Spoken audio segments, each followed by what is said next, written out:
Hi, my name is Erin Woods, and I'm a partner with Trades of Hope, a beautiful company that is creating jobs for women all over the world through fair trade, jewelry, bags, scarves, and home decor.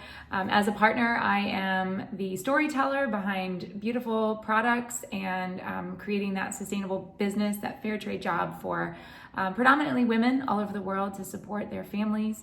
And we are currently in 17 different countries. And I have been a partner for 7 years. And I'm creating this little video series because I'm coming up on my 7-year anniversary and I'm reflecting on what I would consider to be a very successful business. I have created a large national team. I'm at the top level of Trades of Hope in terms of leadership. I wake up every day excited and happy and excited to do more. And I think after 7 years, that's a pretty good measure of success, that like I'm still wanting to make videos and wanting to learn more, wanting to do personal growth, wanting to do parties. And I'm still doing a lot of the really simple, basic things that I did at the very, very beginning that I think are why I'm still here. So in the first video, I talked about commitment and that first step of just kind of making my business a non-negotiable. It wasn't like, I didn't give myself an out. And I think that I wish I could do that in all areas of my life, like with health and wellness and fitness and, all these other things. But I've done it successfully with Trades of Hope. I didn't give myself an out. I said, if I do this, I'm going to do it well. I'm gonna love it. I'm gonna enjoy it, and I'm gonna touch my business every day, and I'm gonna commit to it. And I think that has made a huge difference in where I am today, 7 years later. Something else that I did at the very beginning that I think is a little radical, but really helped me was I kept my business a secret. Now, you're like, well, that doesn't sound like a really good move. But I kept it a secret from my friends and family. What I had experienced before, I had done a direct sales business, a network marketing business about 2 decades ago, and had a totally opposite experience than Trades of Hope. It was, I was just young and naive and was instructed to go tell all my friends and family about what I was selling and ask them to buy it. And it really did not go well, and it alienated me from friends, and it was just a really, really bad experience for me personally, and made me not only have a bad taste in my mouth for the industry, but just like shut it off completely. Like I said, I will never join another company again. I even almost didn't become a partner with Trades of Hope because of that bad experience that I had had. So when I joined, I said, okay, I'm going to do this completely different. I'm going to do this like a real business, right? Like if you open a restaurant, you would not expect your friends and family to be the only people to eat there. If you open a boutique, you wouldn't expect your friends and family to be the people that shop there all the time. You might open a business and have, friends and family come and support you, but they are not the mainstays of your longevity and sustainability.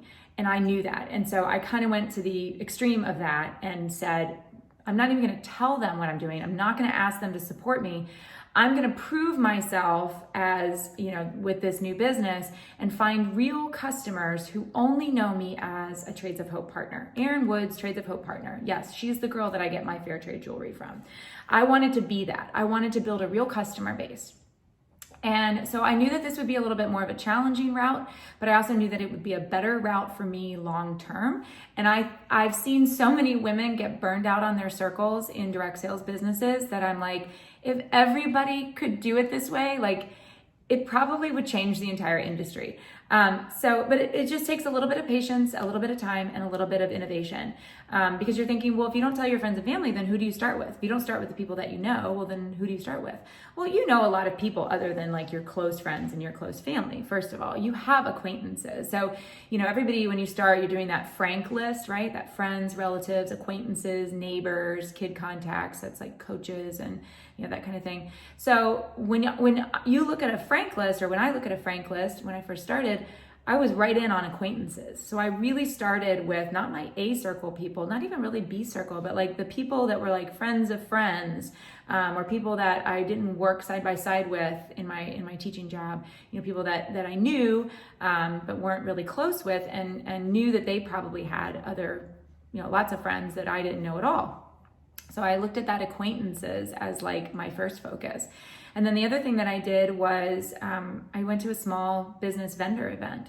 Vendor events can be wonderful ways to start your business because it's all about connecting with new people. It's not really about selling.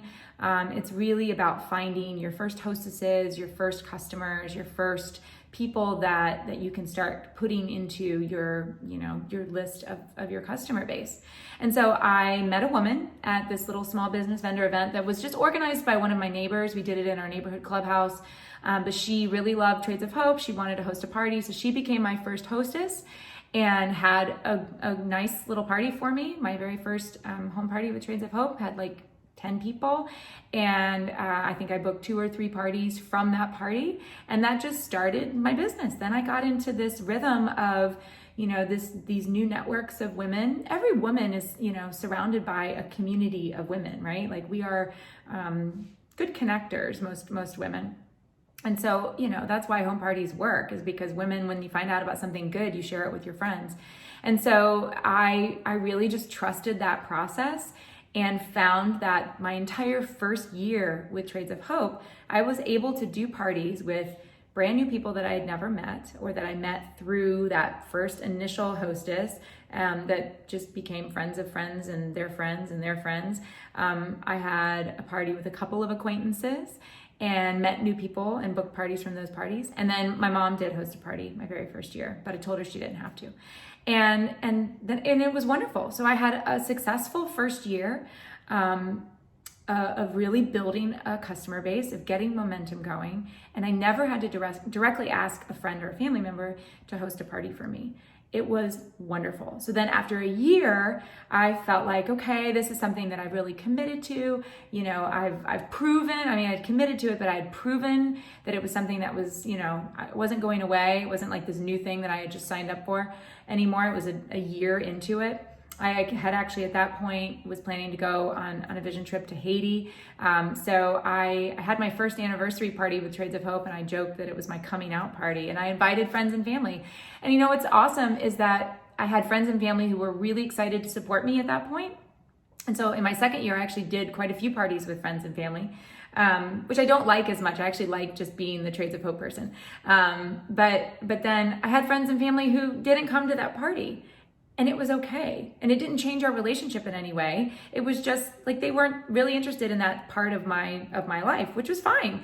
I get it. It's totally fine. And it was wonderful because I didn't have to lose a friend. I didn't have to create any kind of embarrassing situation or uncomfortableness because I had built a business on true customer base.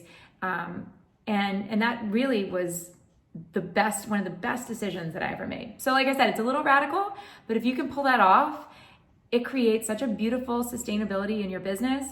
It creates a true business that you can be proud of, and you never have that pushy feeling because you're working with people that, you're just doing customer service. You are the Trades of Hope partner. This is your job. And, it eliminates that pushy feeling, and you never have to make your friends and family feel weird or guilty.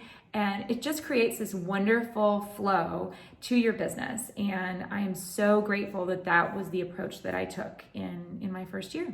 So there's my tip. Keep your business a secret, but not really. Just seek out that true customer base. All right. I'll see you on the next video. Thanks.